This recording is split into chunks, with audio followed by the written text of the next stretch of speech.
محسن بھائی، اگر ہم عدل و انصاف کی بات کرتے ہیں، جیسا آپ نے شروع میں بتایا کہ کسی بھی شخص کو جب یہ منصب دیا جاتا ہے تو اس کے اوپر بہت رسپانسبلٹی ہوتی ہے، لازمی نہیں وہ پولیس سے ہو یا کوئی جج ہو، وہ کوئی بھی شخص ہو جس کو منصب دے دیا جاتا ہے.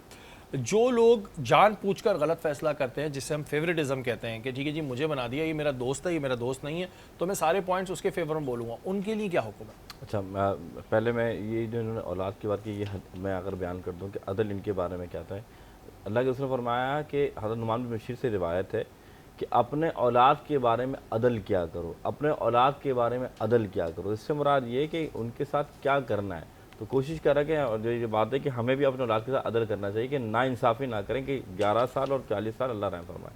آپ نے جو سوال کیا شریف بھائی، جو شخص یہ عمل کرتا ہے کہ مثال کے طور پہ آپ کا سوال یہ ہے کہ فیوریٹزم کر دیا، کہ جان پوچھ کے غلط فیصلہ جی کر کہ دیا. ایک بندہ جانتا ہے کہ میں فیصلہ جو کرنے والا ہوں یہ انصاف پر مبنی نہیں ہے بلکہ غلط بیانی ہے، تو یاد رکھیے روز محشر اس کا حال کیا ہونا ہے کہ سب سے پہلے کہ اللہ نے اس کو قاضی وقت بنایا تھا، یعنی قاضی وقت عادل بنایا تھا، تو عدل و انصاف سے وہ پھر گیا. تو اللہ فرماتا ہے جو عدل و انصاف کرتا ہے میں اسے محبوب رکھتا ہوں، اور جو عدل و انصاف نہیں کرتا پھر اللہ کے عذاب میں مبتلا ہو جاتا ہے. تو ایسا شخص جو کہ بے انصافی کرے، فیورٹزم کرے، تو عذاب میں مستحق ہوگا دنیا میں بھی اور آخرت میں بھی.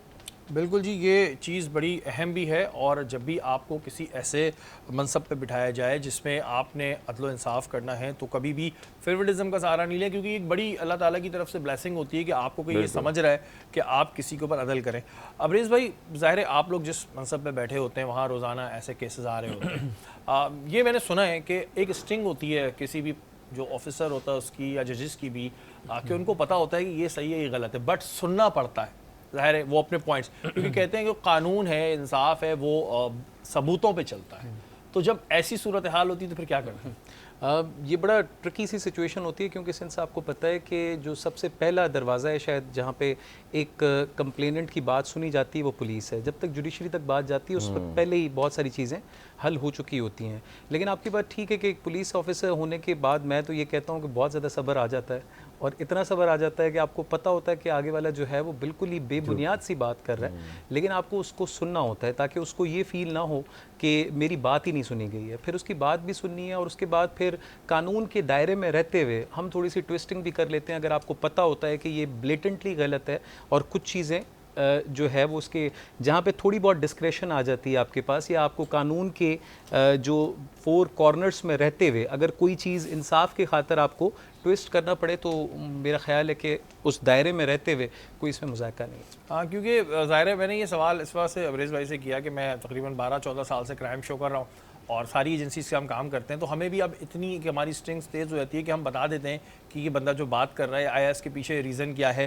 اگر یہ کسی کمپلین لایا ہے تو آیا یہ واقعی کوئی بھلا چاہ رہا ہے یا پھر کوئی نہ کوئی گیم ہے. تو یہ سوال اس وجہ سے میں نے ابریز بھائی سے کیا تھا. محسن بھائی، جیسے بھوک کی بات ہو رہی ہے، غربت کی بات ہو رہی ہے، کہ اگر کوئی شخص بھوک اور غربت کا شکار ہوتا ہے تو کیا اس کا گناہ حاکم وقت پہ آتا ہے؟ بالکل. اچھا، سب سے پہلی بات آپ نے جو سوال کیا، حاکم وقت، حضرت عمر فاروق کا دور دیکھ لیے رضی اللہ تعالیٰ عنہ.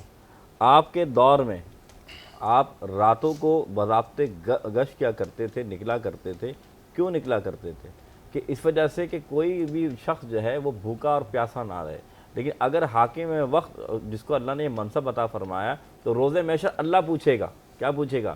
کہ میں نے تمہیں حاکم بنایا تھا، تم نے بھوکے کو کھانا نہیں کھلایا، تم نے جسم میں کپڑے جس کو پہنچائے تم نے کپڑے نہیں پہنچائے، تو اللہ کی طرف سے تم نائب بنے تھے اور نائب نے ایسا کام کیا. تو یاد رکھیے کہ ہمارے اندر یہ عدل و انصاف کا پیکر جو بننے کی عادی ہوتے ہیں، تو ہمیں یہ چاہیے کہ اگر اللہ نے منصب عطا فرمایا ہے تو حدیث میں یہ ہے کہ اگر کسی کو منصب دیا، اگر وہ کام نہیں کرتا اللہ وہ منصب چھین لیتا ہے. تو اب ایسا مقام بھی آتا ہے کہ دنیا میں بہت سے لوگ منصب پہ فائد ہوتے ہیں، لیکن جب وہ نہیں کرتا اللہ ان سے منصب چھین لیتا ہے، اور اگر نہیں چھینتا تو روز محشر ان سے ایک ایک چیز کا حساب لیتا ہے. بالکل، جب آپ کو کوئی بڑا منصب ملتا ہے یا کوئی آپ کے پاس کہتے ہیں نا پیسہ بھی زیادہ آ جاتا ہے تو آپ سے سوالات بھی زیادہ ہوں گے، اور اگر آپ سے نہیں سنبھل رہا تو آپ کو خود چھوڑ دینا چاہیے. لوگ چھوڑتے نہیں ہیں، سیٹ پہ جو ہے وہ چپک کے بیٹھ جاتے ہیں. جمشید بھائی، مجھے بہت خوشی ہوئی کہ آپ ہماری نشست میں آئے، اور آپ جس طرح کا کام کر رہے ہیں آپ کے لیے بہت ساری دعائیں.